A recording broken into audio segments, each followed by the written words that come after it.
that has came out very strongly, that some of our teens, they are shying away from using our health facilities because they say the attitude of health professionals are not in agreement with what is supposed to be done. Hence, that on its way, it deterred them from coming and seek any kind of reproductive health interventions.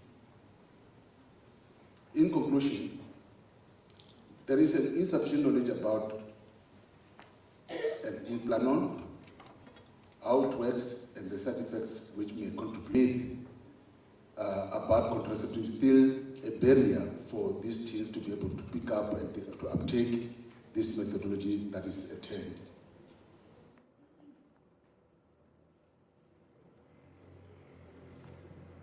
There is a need, as I conclude my talk in terms of recommendation, that there's a need for contraceptive health education in schools that encompasses this implanon procedure. Increasing the use of modern contraceptive methods among adolescents requires not one, but it must be a multifaceted approach. This intervention that will need multi-stakeholders, parents, teachers, health professionals, to see to that we are able to curb this scourge of teenage pregnancies.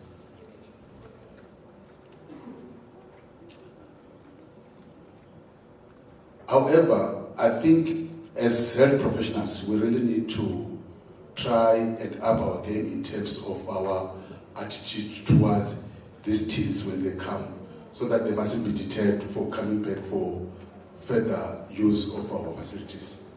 Thank you so very much, and these are my references.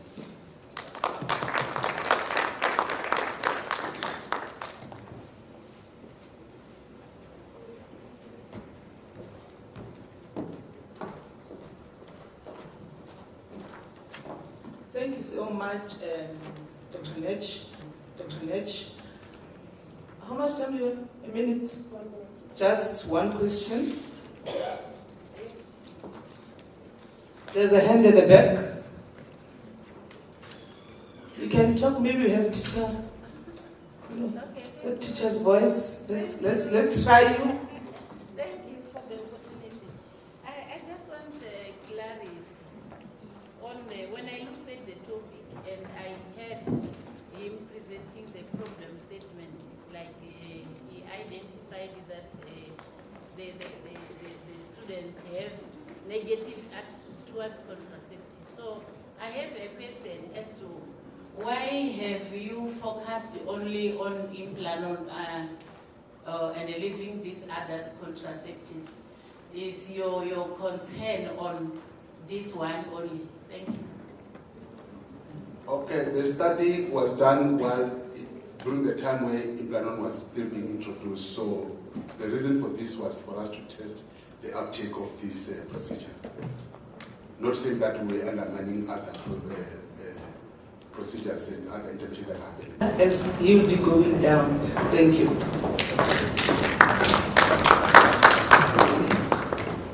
The next presenter is Sakamela KP. He'll be presenting on household crowding and mortality before and during the COVID-19 pandemic among adults, findings from longitudinal population surveillance data in rural and peri-urban settings in Limpopo Province, South Africa. A round of applause as we present.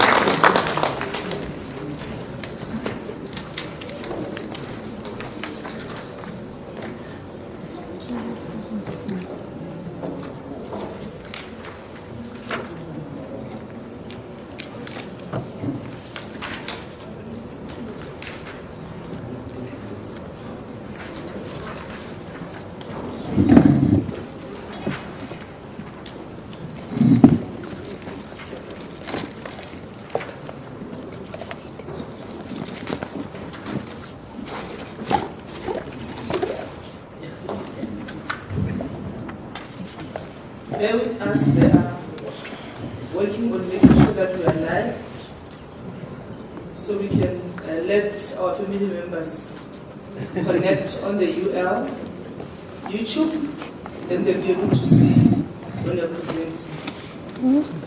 interesting.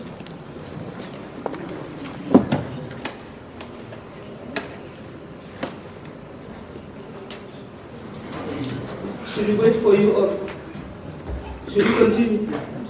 We continue. Okay. Yeah.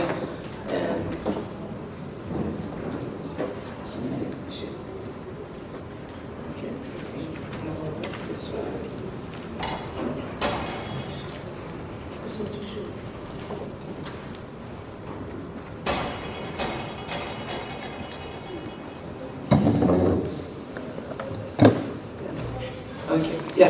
Thank you so much. You can start. Please look out for timekeepers. Thank you. Bye.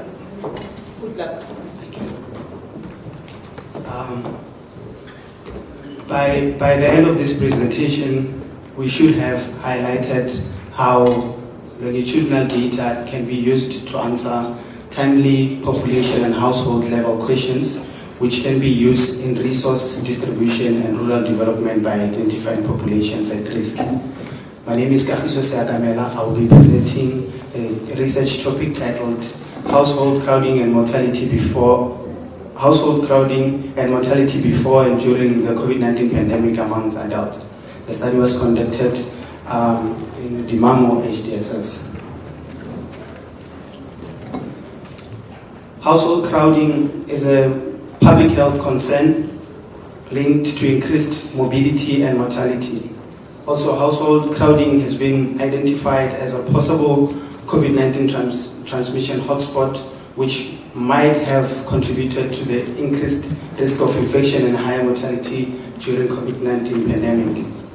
There is limited data available COVID-19 on age-specific mortality in the context of household crowding in rural and peri-urban settings in Africa. This study investigates and evaluates the effects of densely inhabited households on age-specific death rates during COVID-19 period. The current study also investigates the effects of multi-generational households on likelihood of mortality during COVID-19 in crowded households.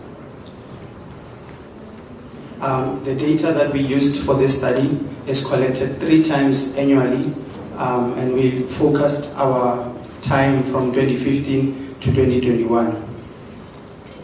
In terms of data preparation, we looked at rate of change in rooms, which was less than 3%, and that allowed us to impute data where necessary. Household crowding index, which is number of people in a household divided by the number of rooms, was used to assess household crowding. Because the known definition of household crowding does not apply or is not applicable in our population, what we used was tertiles to measure the household crowding index, which is you look at the distribution of the data and you have low, medium, and high household crowding index. We also looked at multi-generational households. We created a variable called MGH 25 to 24 and MGH 25 to 39. That is a multi-generational household with people from 5 years to 24 and 25 to 39. For statistics, we generated frequencies for age group, sex, survival index, and year. We also used survival, we determined survival by using a Kaplan-Meier estimator. We used a Cox regression hazard model, which we used to assess the hazard ratios for death with corresponding 95% confidence interval for each socioeconomic and demographic factors. We assessed a two-way interaction between each predictor and crowding index variable, and a three-way interaction between age group, crowding index, and the period before and after, which before COVID we looked at years from 2015 to 2019, and during COVID, which was 2020 to 2021. What you are looking at is the results for crude mortality, which we calculated per thousand from 2015 to 2021. And to highlight what is here is that people that were aged 70 years and above had the highest rates of crude mortality. And also, if you look at the multi-generational household of 25 to 39, it reported the highest crude mortality rates during the 2019, 2020, and 2021.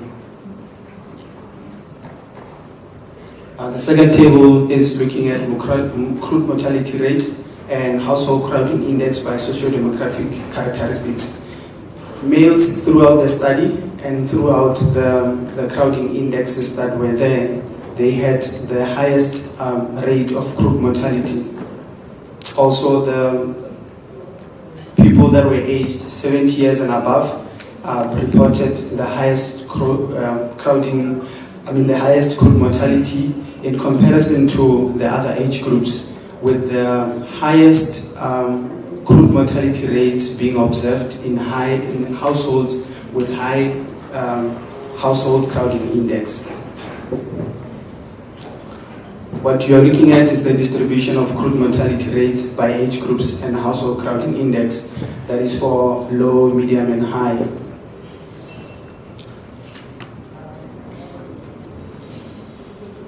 This is the association between household crowding index and socio-demographic factors. Males were at a higher risk of mortality during the study period.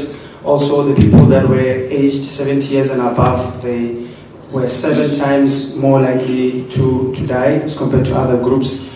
And also, the multi-generational household seems like the multi-generational household of 5 to 24 seemed like it prevented mortality for the people that were staying with the younger individuals. There is an increased risk of mortality generally during COVID-19, even though it was not significant. Multi-generational households with people in the younger age groups, that is 5 to 24, increase the risk of dying among elderly persons aged 40 and above living in highly crowded households. And just to bring your focus on the people that were aged 70 years and above, this graph has 2 variables, which is the crowding index and the period. So if you look at, I'm not sure if I can do the laser pointer. So the people that were in a highly crowded household during the COVID-19 period, they were more likely to experience mortality as compared to the other age groups. Just to bring you into the discussion, this study investigated and evaluated the effect of densely inhabited and multi-generational households on age-specific death rates during COVID-19 period. Mortality rates varied over the years at the Dimamo HDSS, with an increase in trend from 2019 to 2021. Males were more at risk of mortality with the highest hazard ratios, with the highest crowding index, which is similar to the published studies, which then can talk to the health-seeking behavior of males and the lifestyle risks that they engage in. There was a general decrease in death rates across all variables from 2015 to 2018, and a sharp increase during 2019 and 2021. As with our findings, other studies have indicated higher than usual mortality rates among individuals aged 65 and above. All the individuals living in households with higher crowding index had the highest mortality rates during COVID-19 compared to less crowded households. This is similar to the other published literature. Just to highlight what I have been saying throughout the presentation, participants aged 70 years and above who were living in a household with a high crowding index had a higher risk of death during COVID-19 compared to those in less crowded households. Also, multi-generational households were also a risk factor for mortality during COVID-19.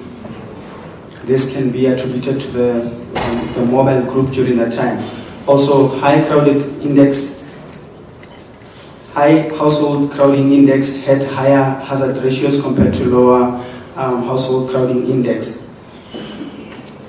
In conclusion, the Dimamo HDSS household crowding was associated with increased all-cause mortality during COVID-19 pandemic, and overlapping socio-demographic factors like being elderly, being a male, and in highly crowded household increased the risk of all-cause mortality during COVID-19. I would like to acknowledge everyone who made the study possible, and these were the funders. Thank you.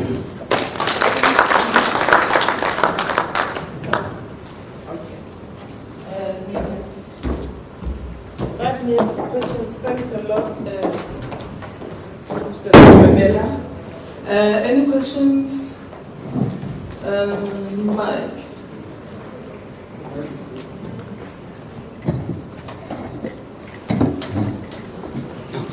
Why do you move when you shouldn't be moving because you need to respond to it.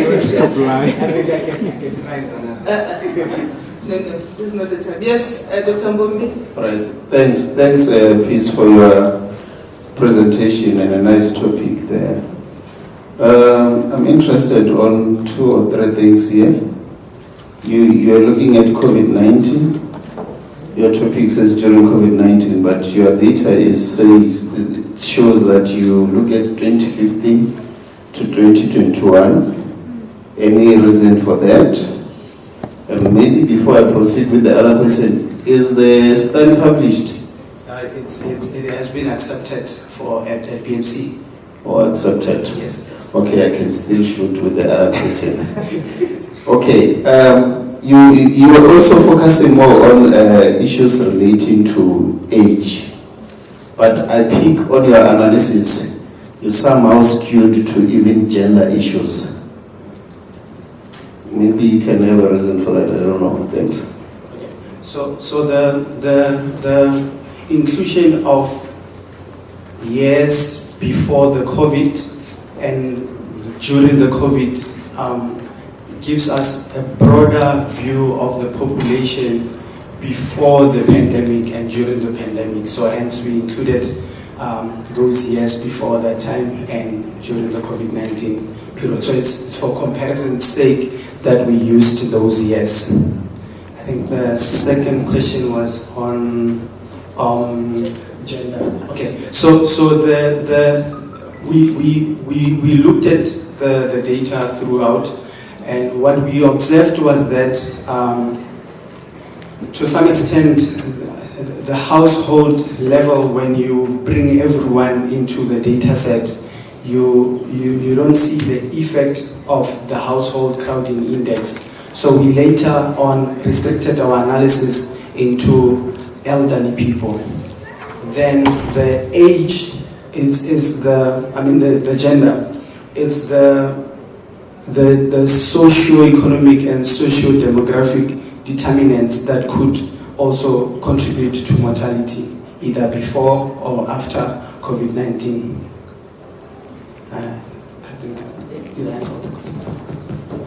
Thank you so much. Obvious. Okay, thank you so much for the presentation. Nice one. And you said the paper has already been accepted by Almighty BMC. So, congrats for that. Thank you. And mine is just a very simple question. I didn't know whether the reviewers asked you this question. How do you define the household crowding index to a point that you then group them into tertiles, low, medium, high? That's just that. So if I were to bring everyone into the picture of the villages that we are surveying, the definition on its own, the household crowding is the number of people that are in a household divided by the number of rooms that are there. If you do that so this is part of the novelty from the study. If you do that, use that definition, in our study population, everyone will fall within the low household crowding index. So it will tell you that in the surveillance area, people are living in very spacious areas, which is not true. So what we did is we took the entire data set. So we did the calculation as in number of people divided by. At first we did the household number of people divided by the number of rooms, which didn't work out. So we did a distribution of the people in using their households. So you do the same calculation as number of people divided by rooms, but you don't categorize the answer based on law that is in the literature. You do a distribution of that response. So it's a calculated distribution of household crowding as per definition of household crowding. We can talk about it later. Any of the reviewers asking this question in the reviews? Yeah, but they didn't have a problem with it. I don't remember it coming up. Yeah. Yeah, thank you so much, Mr. Sekamela.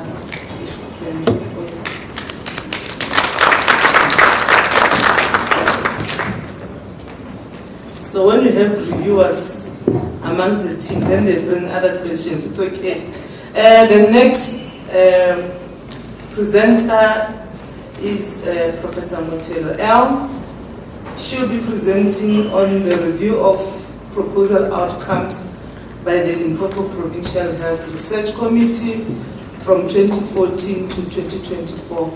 A round of applause for Prof. Motelo as he accepts the stage.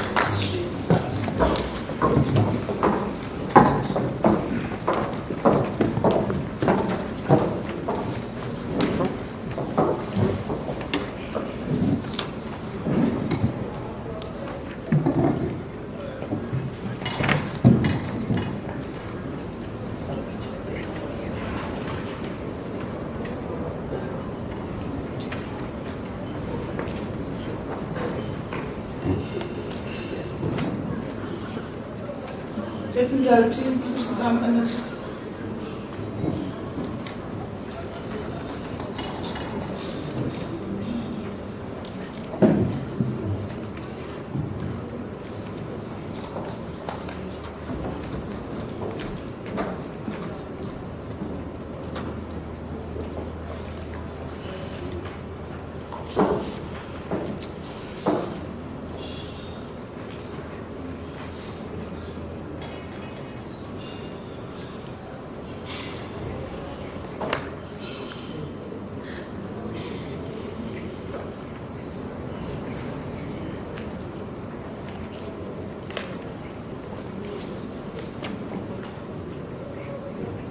A round of applause again. Good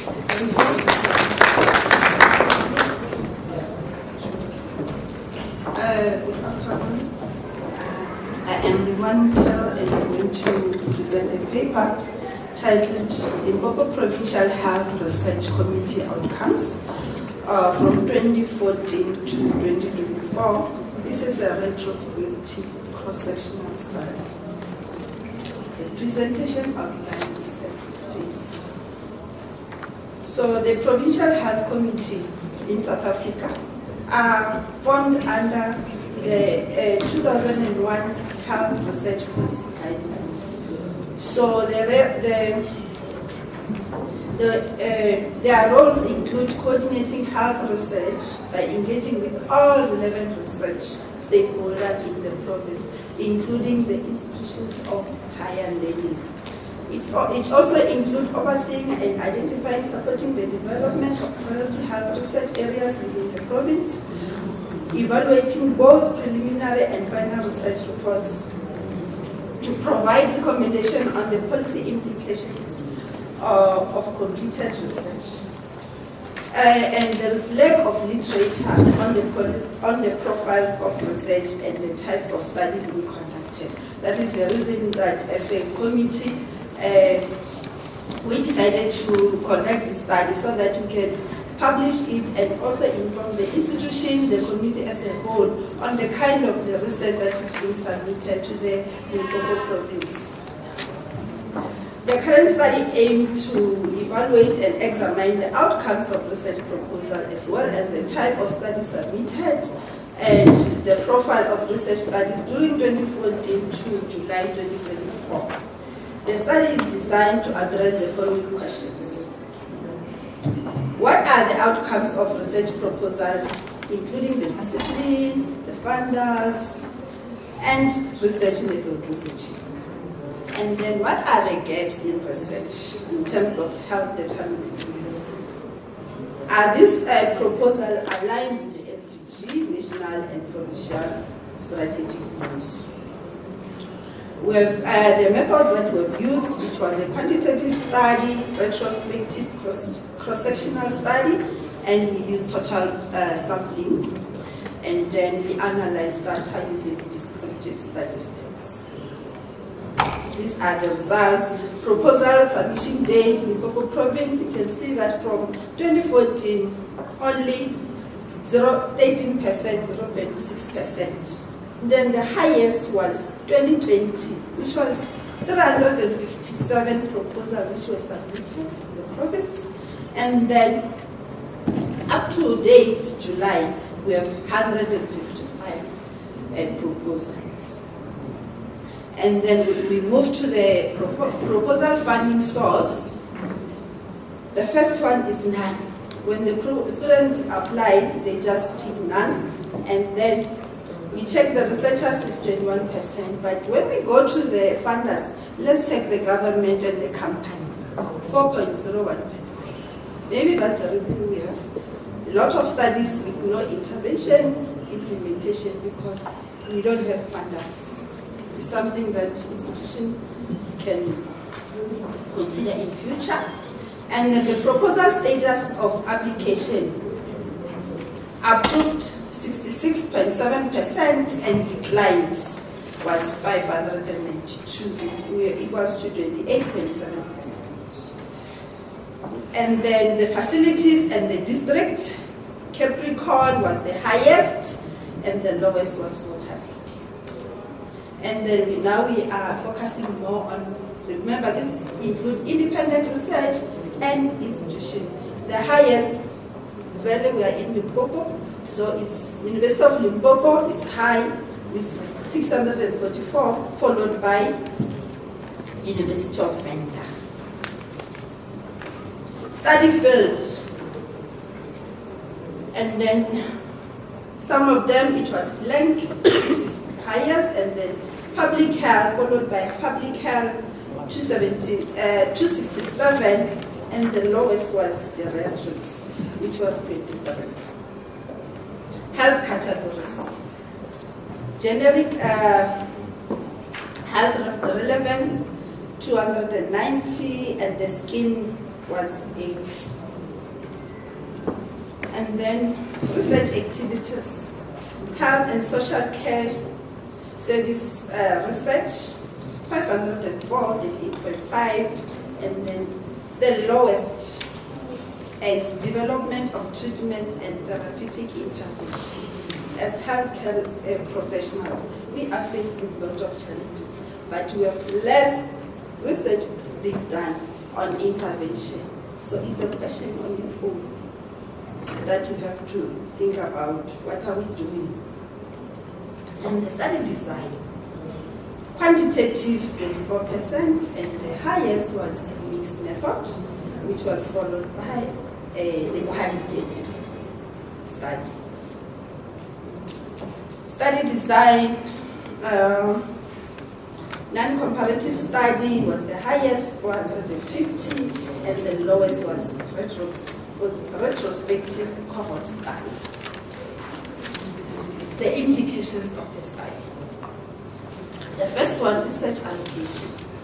And the institutions and funders to better understand the types of research that is proposal that yield the highest impact, supporting more informed decision making regarding resource allocation.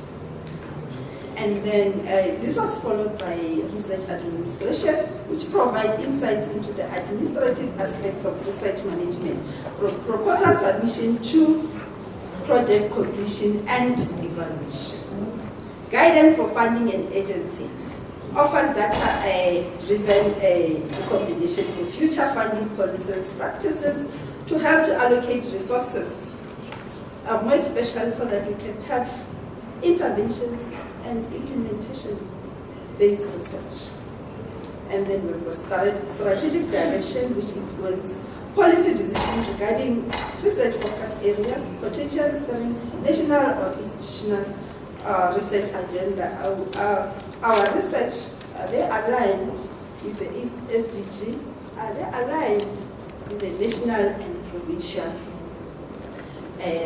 strategic research goals? In conclusion, the study identified critical areas which needed improvement in research practices, particularly concerning incomplete information in submission to provincial health ethics. As academics, this is the take-home message, that our students, let's guide them to complications are being returned because they are incomplete, which processes of complex. Additionally, it highlighted under-researched fields such as mental health and maternal and child health that require more focus. If we go back to the SDG, these are the most areas that we have to focus on. The study recommends that stakeholders and companies invest in funding research targeting these underexplored areas to enhance patient care across all health categories, with particular emphasis on mental health. Thank you.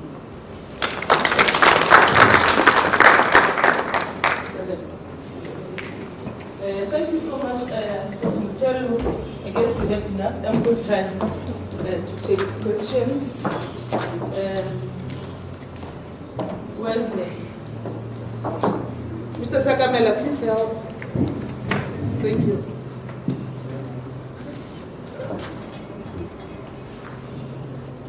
Thank you, Prof. Mutelu, for a wonderful study, which will also alert us on the way forward, where to go from now. But I'm moving to clarifications. In your presentation, there was where it was indicated as study field blank. I just wanted to know what does that mean. And the other question was, because now here you are reviewing proposals and you were checking also if the studies were funded, when the students submit their report, did you check if at the later stage students did receive funding or not? Okay, thank you. The first question, remember, they submit through the system. We all know the system, National Health Research System. So there's a portion wherein they have to fill whether this is a clinical study, this is a public health, this is a health system. So the student does leave that space blank. That's why it's saying blank. The second one, did we go back? Remember, students are expected to submit their completed project after they completed the study, because this study have to inform decision making in terms of policy. It has to help the province and nationally as well. The studies that are being done, so that they don't just lie there in the library. They inform practice, they inform policy. So the students are supposed to submit the report, so that it can also assist us to check whether the study was funded after the student was approved by the Department of Health. Thank you. We follow up. So does it mean that there was no report submitted? Because from where I studied, we used to submit reports afterwards. We will submit our hard copies back to the department for them to have it booked. So does it mean that you did not find any copy to check if this study was funded or not? The reports were submitted. That's why we had others which were funded by government, others which were funded by private companies. However, remember there was a roadshow earlier this year just to inform all the institutions about the processes, because we have identified that students are not submitting report, then which makes this a proposal to be academic, like students just have to obtain their PhD and masters. And then what is it that these projects, are they informing policy practices, or are they lying there in the library? Thank you. Yeah, thank you so much. Remember, we are live. We encourage that you use a mic so that audience at home can also be able to hear. So when the mic comes next to you, please be generous enough to talk through the mic. As the next one comes, questions, can I also make a follow-up? I think I have. Then I have a right to ask. Yes, yeah, then it will follow. Still on the issue of blank, because it was almost majority, 46.0%. So what's the plan? Don't you think maybe you need to find out why are they not, why is there blank? Maybe have an other, then the person says my study doesn't belong to this category, but it is in this category. I don't know. What's your plan? Thank you.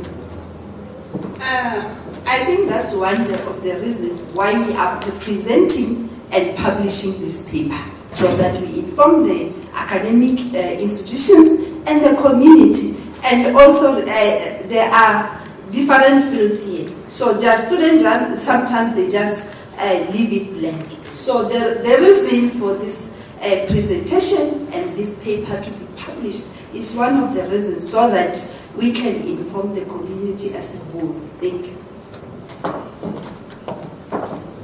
Thank you so much. There's a question. Yeah, it's still on BRAC, still on that plan issue. It's very concerning. I'm also call something there, but it's concerning. And I think this presentation or the intent going forward for this study is a very good one. Because if you look at that majority, so does it mean the student didn't know, or they just casual about it? Because as a student and at that level, one would expect that they should be able to define their study and know where their study belongs.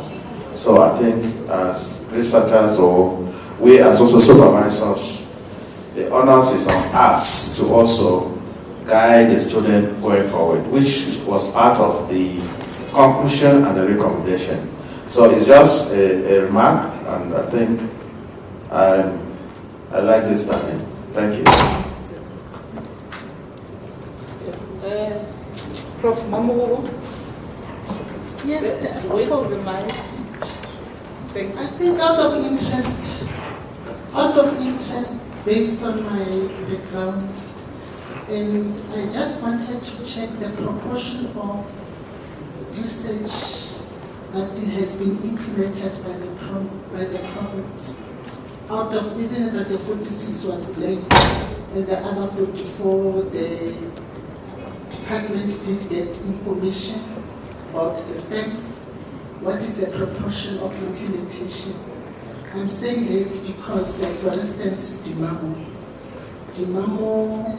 came in because of the engine called study sites, because it was aiming at developing the district. When we were working there, still we had a challenge out of the district information that was found from those studies. They were minimally implemented by the government, hence the issue of district health development is still a challenge in South Africa. So it's just my interest to check about the impact of those that we have submitted versus the improvement of policies, improvement of the well-being of people based on the research findings. Okay, thank you very much. Up to so far, that is the reason why we are encouraging the students and the researchers to submit the reports, because the HOD of Department of Health, there was a time that she was asking us, yes, you are approving this research, but I don't see their impact on the policy and the practice. So this is the reason why we are now presenting and publishing this, and also aiming to use these results to apply for bigger funding that belongs to the province, so that we can have resources and human resource to implement these results. Thank you. Okay, I'm part of the study, so I can help you answer also. Yes. In addition, what you're proposing, Prof, is a very good question you pose, but it also beyond the scope of our study. In fact, it's a nice study you are proposing for us here as maybe independent researchers, or a student can take up that kind of study to see, because what you're asking, where we are sitting here, if there were government Department of Health, is any person here from the Department of Health? You see, that question would be very good, would have been directed to the policymakers to see. Okay, so we can take that further to investigate and see. It's a research proposed, so that we can then try to see whether the few that are within, how far, to what extent, these are the sad questions that we can be posing. Have they been implemented for policy, for practice, or for clinical, whatever reasons? So it's a study of its own, how those studies have been implemented. Because the implementation aspect is not really from us researchers. We have done our work, this is our studies. So the question is, Department of Health or whoever is responsible for implementation of the findings, here the finding, how far? Yes, you are right. Can we take this discussion outside this? Yeah, it looks like it's an interesting thing. Please, but Prof. Mutel has just one comment. Okay, and then take-home message. There is data available for students to pursue, like data, the student can, secondary data, student can apply for ethics, and then they can apply for gatekeepers permission and specify what kind of data do they want to use. Then they will get the data. Thank you very much. Thank you so much. This was the end of this session, but don't go because we're still sorting out some things. Where is Prof. Chitangano? Yeah. Yes, I think it's 8 There's a Prof.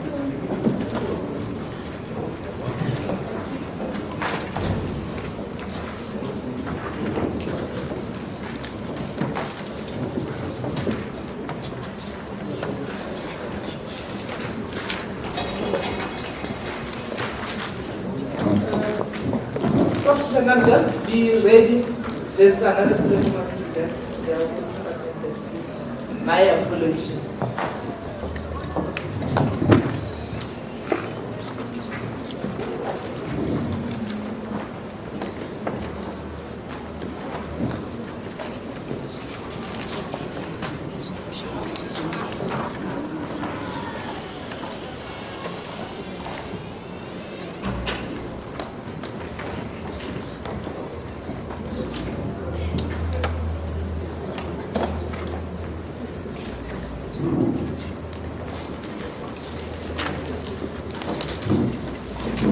Okay, yeah. The next presenter, who is the last of the session, is Choshan, and Choshan will be presenting on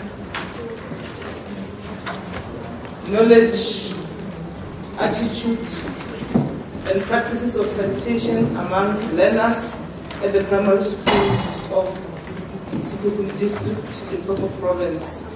A round of applause as Choshan comes. But I see the supervisor is coming, is Dr. Mashamba. Thank you so much. Over to you, Dr. Mashamba.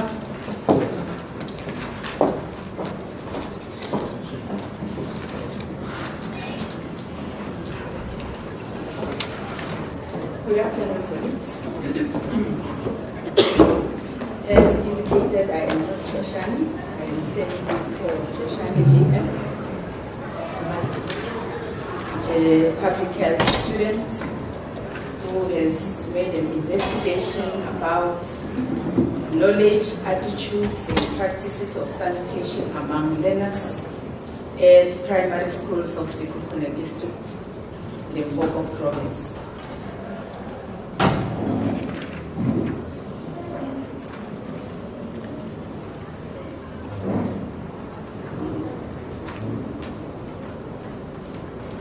Can you assist? The slide has not been put down.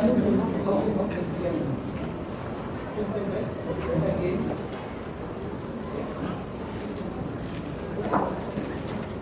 A brief introduction.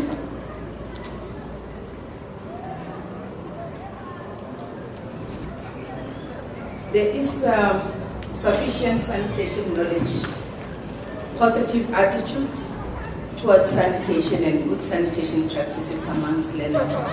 And this plays a significant role in the prevention of sanitation-related diseases, maintenance of good health and well-being.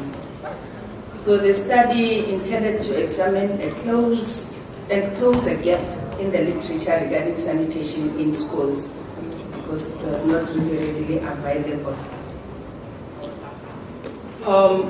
The problem statement reveals that knowledge, attitudes, and practices of school learners remains a challenge amongst school-going children. There are gaps in literature about sanitation attitude, the lived experiences and practices among learners in Limpopo province. The researcher observed that primary school learners lacked information on sanitation practices and have negative attitudes towards it. After visiting a primary school in Sekhukhune area, and despite the availability of sanitation facilities at school, learners were not using the sanitation facilities correctly. Consequently, the researcher decided to conduct a study about sanitation knowledge, attitudes, and practices among the learners in the same district.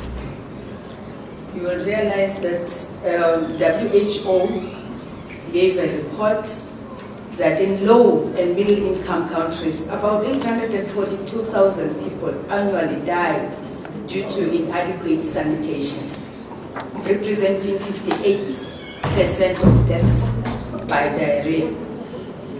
And they further reported that the highest number of deaths amongst children under the age of 5, wealth disparities, malnutrition, poverty predominate in countries where open defecation is prevalent, and deaths of about 361,000 children under the age of 5 years.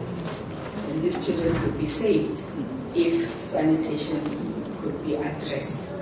This shows that sanitation is a crucial global problem.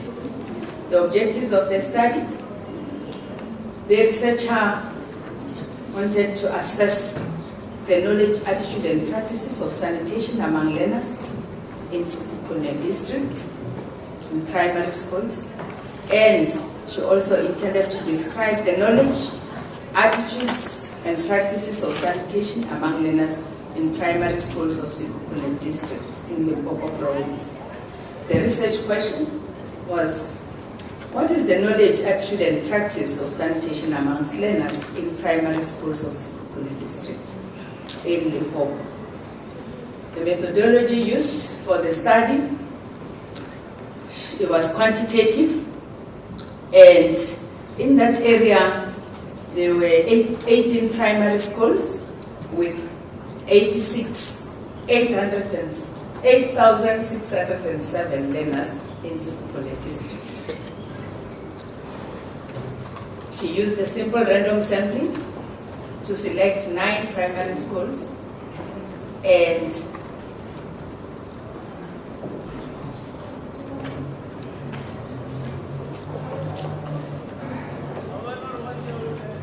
thank you so much. difficulty. The simple random sampling was used to select 9 primary schools and a sample size of 249 learners participated in the study. Data was collected using a structured and validated questionnaire, and analysis was done using SPSS version 29. The Pearson chi-square test, set at 5% level significance, was used, and the results were as follows.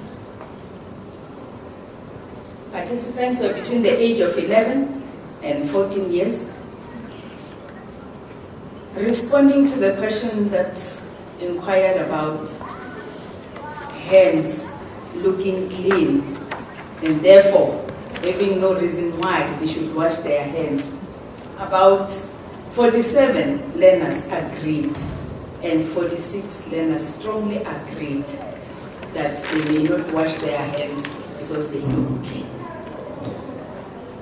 These learners can be at risk of developing sanitation-related sicknesses and diseases. Now, only 52.6% agreed that surfaces contains germs, meaning that the rest of the learners, as we speak, they are at risk. Only 29, which is 11.6%, strongly agreed, and 24 of the learners disagreed that defecating in an open bush space is a practice that spreads diseases. When inquiring about poor hygiene sanitation leading to diarrhea and lung illness, only 1.6% strongly agreed, 3.6% disagreed, and 23 learners, which is 9.2%, were neutral, meaning that they didn't know whether to agree or disagree. The results underscore the need to strengthen education on sanitation. Learners' knowledge and attitude on sanitation determine the actual practice towards it. Implications of the findings. The highest percentage of learners had adequate knowledge of sanitation, positive attitude towards sanitation, and good sanitation practices. There was a significant difference between the learners' age, sanitation knowledge, and sanitation practices, p-value less than 0.05. Learners who did not have adequate knowledge were older learners at the age of 40. In conclusion, learners' knowledge and attitudes on sanitation determine the actual practice towards it. And the same knowledge, attitude, and practices of sanitation among learners in the primary schools was satisfactory, but still lacking among other learners. The results indeed underscores the need of strengthening education in sanitation, meaning that there is a great need for education of this nature regarding our sanitation practices at schools. Recommendations. The school curriculum on health promotion should be strengthened by educators and implementers of the integrated school health program for learners should take control and combat the spread of sanitation-related diseases at schools and in communities where they live. There should be implementers who will assist in improving sanitation practices amongst the learners.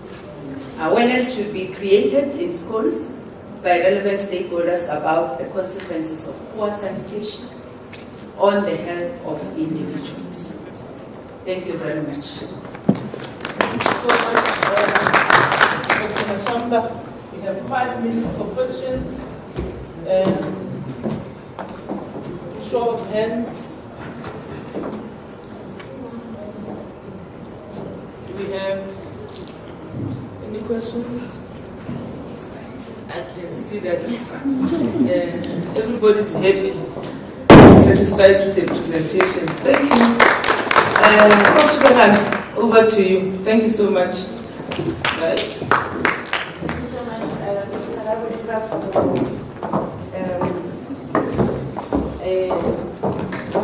wonderful sharing of the session.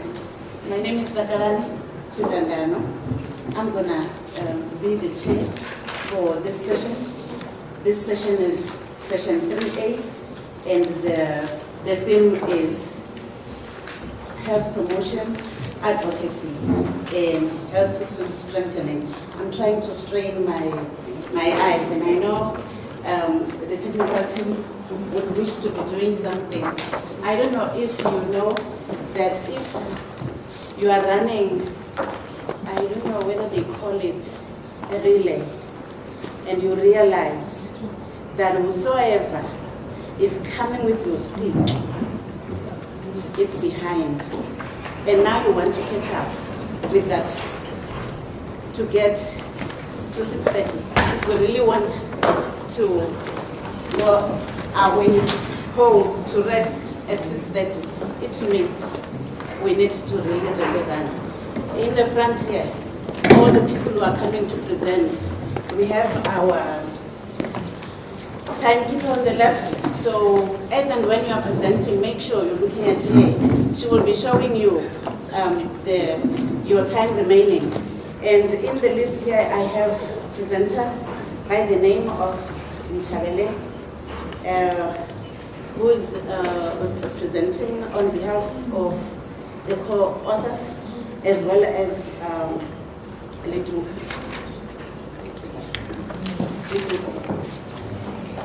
Let me not continue to strain my eyes. Okay, yeah, Letogo. And we also have Mhlanga, and we also have Budala, and Dr. Neta Babana. Can I please see by show of hands if these presenters are present?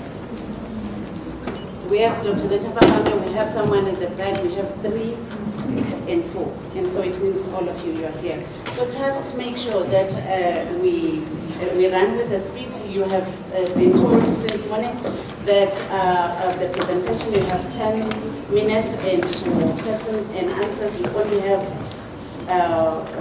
5 minutes. So I'm not going to waste time, and so I'm going to call the first presenter by the name of Nchabele. Nchabele will be presenting the study titled Clinical Learning Experiences of Nursing Students During the COVID-19 Pandemic at a Selected Nursing Education Institution in Limpopo Province, South Africa.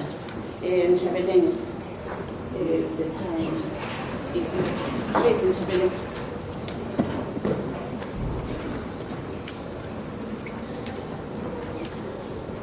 Nchabele. Okay.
Over to you,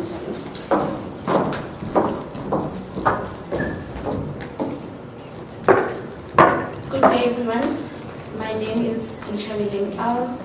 As the leader already alluded, I was supervised by Prof. Ubapi and Mrs. Manamela, and the other co-author is Mr. Nto. My topic was on clinical learning experiences of learner nurses during COVID-19 pandemic at a selected nursing institution. The Nursing Act, number 33 of 2005. The student nurses' clinical learning was hindered by the COVID-19 pandemic, as indicated by their difficulties in coping. The problem statement was that during the COVID-19 pandemic, clinical areas limited the number of learner nurses allowed in to reduce the spread of the virus. Despite these efforts, learner nurses experienced reduced clinical exposure, leading to fewer clinical hours than required by the South African Nursing Council. This shortfall delayed students' progress in meeting these essential clinical learning opportunities. The objective was to explore and describe the experiences of learner nurses regarding clinical learning during the COVID-19 pandemic at the selected nursing institution. My methods were, the research approach was the qualitative method, the research design was descriptive and explorative.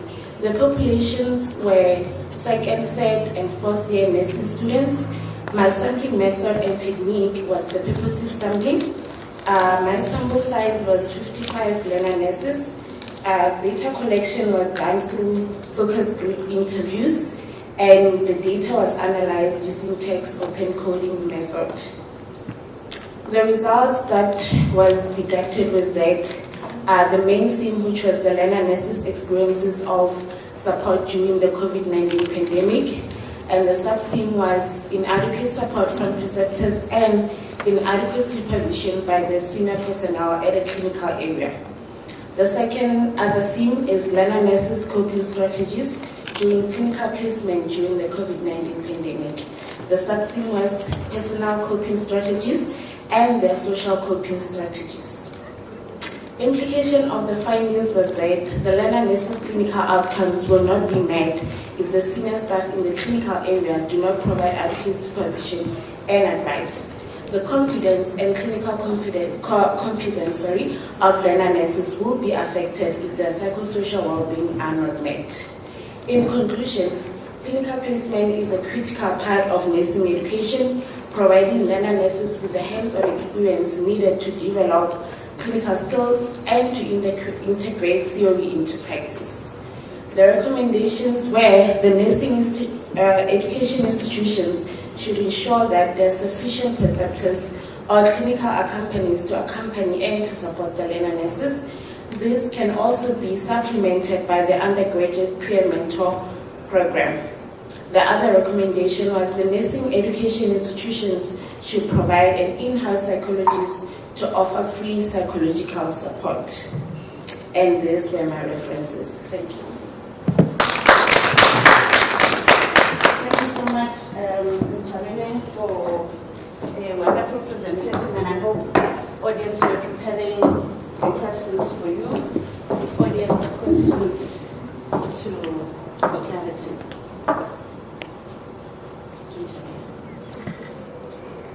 I don't see, and I think we should commend her for her use of 5 minutes.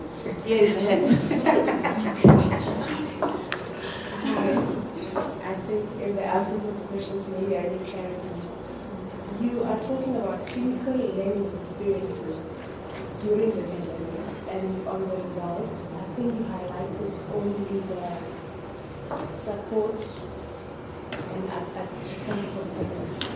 I would have maybe expected to see the learning experience in the hospital, where the exposed was a limitation because of the pandemic. Because I'm thinking the support could be general. There could have been lack of support even if there was no pandemic. So I don't know if you have mentioned that part, or it's a missing component that we can.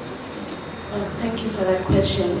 It's a part of my study, so some of the other things were omitted so that the presentation doesn't, it's not too long, but there is that component of their experiences in the clinical areas. So I just took some of the things. Would you like to elaborate time? Okay, some of their experiences was that they had lack of PPEs. As you know, when you're at the clinical areas, especially if there's an outbreak of this magnitude, you have to have personal protective clothing. So they were not complaining, but they said that they had lack of PPEs. They were not provided sufficient personal protective clothing. The other one was the fear of getting COVID-19. They had fears that if I get inside the ward, and I must be, because in nursing you have to be hands-on, will I not contract the virus because of that? So, okay, because I'm thinking you are talking about clinical practices and not the learning. I still would hope to see how their learning was affected by this new answer. Now I'll do an article, just wait.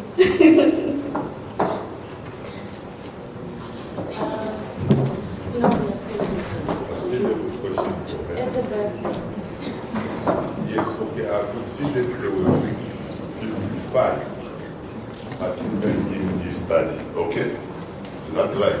Yes. At which level, this is a quantitative study, at which level did you reach saturation?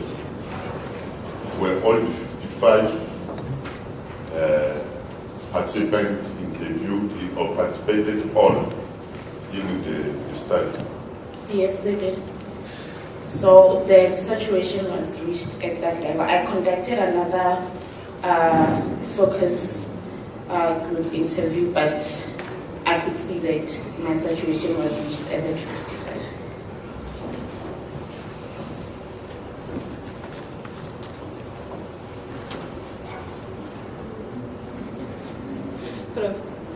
Yeah, I just wanted clarification. Since it was COVID-19, and you said 55 students.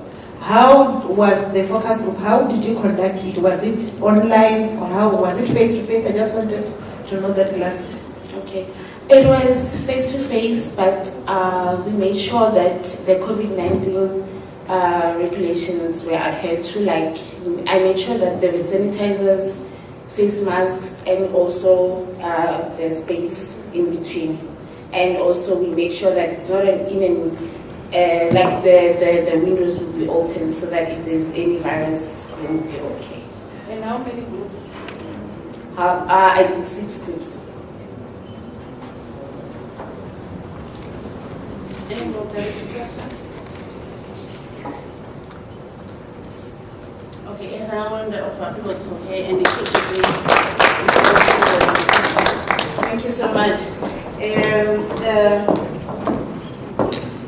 The other presenter is Ledogo, and here she is. A round of applause for her. She is coming to present a stacked ensemble learning model for screening natural sodium glucose co-transporter 2 and dipeptidase 4 inhibitor compounds. Over to you.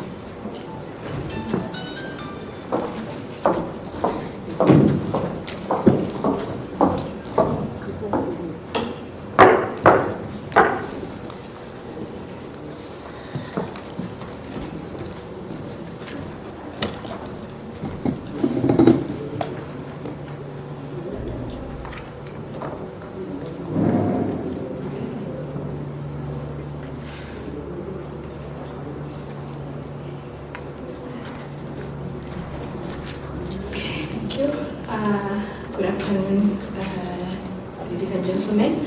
As you've already mentioned, that's my topic. So let's get right into it. Just a brief introduction of the topic. Talking about diabetes mellitus that affects over 537 million people globally. Of those, 24 million in Africa and 4.2 million in South Africa. Just a short definition of the condition. We know that it is a metabolic condition that occurs when the body fails to regulate or when it fails to have normal homeostasis of glucose, leading to hyperglycemia or persistent glucose levels in the body or rather in the blood. Just to mention the important hormone, insulin, that is important in the essential regulation of glucose. It is excreted by the beta cells, which are found in the islets of Langerhans in the pancreas. So basically what happens in type 1 diabetes mellitus, which is an autoimmune response where these islets of Langerhans, or rather the pancreas, the islets of Langerhans or the pancreas fail to secrete enough insulin. And then with type 2 diabetes mellitus, where there's a slow decline that is shown in the beta cell function, leading to insufficient insulin production or inefficient insulin use in the body. So we have these two proteins, dipeptidyl peptidase 4 and sodium glucose cotransporter 2 proteins, which are essential in the regulation of the body. So basically, what happens is that the DPP4, it degrades GLP-1. GLP-1, it is a hormone that facilitates the insulin secretion. So when you have DPP4, it increases, it inhibits the GLP-1, meaning that then the insulin production is low, and then we have the SGL reabsorption in the kidneys, leading to then a lot of glucose in the system. So current treatments, we have the SGLT2 inhibitors. For example, we have empagliflozin, and for DPP4 inhibitors, we have vildagliptin. And the common names for these ones, empagliflozin known as vildagliptin known as Jalra or Galvas, and then empagliflozin also known as Jardiance.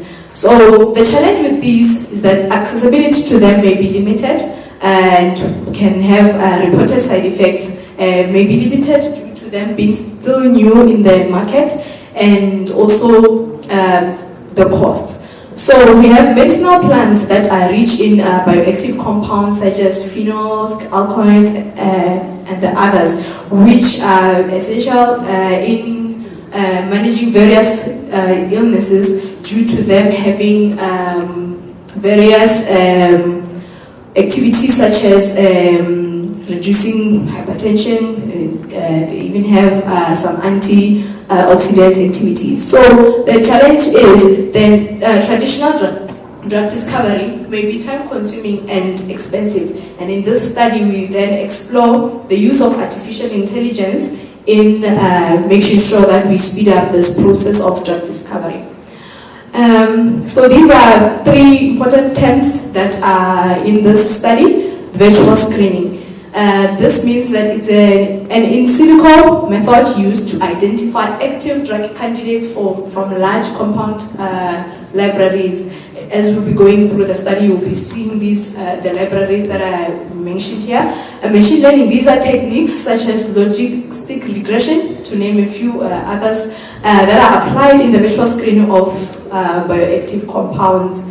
Then stacked ensemble machine learning approach, which combines machine learning models into a single powerful prediction model. So, problem statement. If you can just have a look at the structure. I don't know if I can.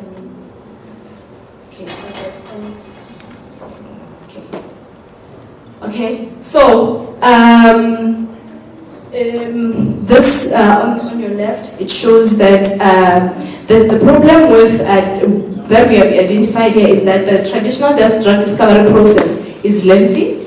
It takes time, and it costs a lot of money. So from the moment there is a target that has been, or rather a disease that has been explored, then the target that has been seen to manage that condition, then there are various studies that have to be done in vitro, meaning in the lab, that have to be done in vivo, meaning in live bodies, specifically animals. And then after that, throughout the process, then we leading to clinical trials. these processes can take time and they can cost institutions a lot of money. And if they can cost money and time like that, then it means that access to medication for the patients will be less likely due to the expenses that can be incurred due to that. And then with the study then we came up with, or rather we explored machine learning, that is the use of artificial intelligence to override that and make sure that we can have drug discovery that takes less time. So in case you're wondering, for example, we were all wondering why they came up with the COVID vaccine so quickly. It was due to the artificial intelligence use. So our objectives were to develop and optimize the combined machine learning and descriptors to build a stacking ensemble machine learning with baseline machine learning for an accurate model, to apply the developed stacking ensemble learning for screening and identification of anti-diabetic compounds from chemical profile of medicinal plants. Then the method used, it was a retrospective study, quantitative research design, and it was computer-based. The benchmark, it was computer-based because most of the data was basically found on the online database called Campbell, and then from there we used Python programming to then develop this machine learning and develop an algorithm that would be useful in identifying those compounds. Here, the work overflow just shows basically what was happening. The data ingestion data was taken from Campbell and then ingested, and then from then the data was prepared by removing unnecessary data, missing data, any unusable data that was not relevant to our study, and then from there it was used to train the model using following that process, and then from there the model that was trained was then evaluated using, okay, so in the data preparation we have where you will be separating the data to the data that you can use, the data that to train the model, and also testing data, and then from there for the evaluation you will be using the testing data, and then at the end the data was deployed, and then after that we then retrain the model so that accuracy can remain, or rather it can ensure that there's a rule of 5, which means that which indicates that which describes the rules that a drug would need to follow so that it can be bioavailable or it can be used in as a medication. So we look at it actually helps us identify if that drug is a candidate for an oral formulation. So with the first structure there, HBA versus class, meaning the hydrogen bond acceptor versus the class. So according to the Lipinski rule, it means that if the number of hydrogen acceptors are less than 10 or between 0 and 10, then it means that that drug is good for oral use. And then class 0 indicates the active compounds, and then class 1 inactive. And then the second one, hydrogen bond donors, they should be less than 5. It shows that the active and the inactive, so less than 5. The log P, meaning the lipophilicity. Okay. Okay, these are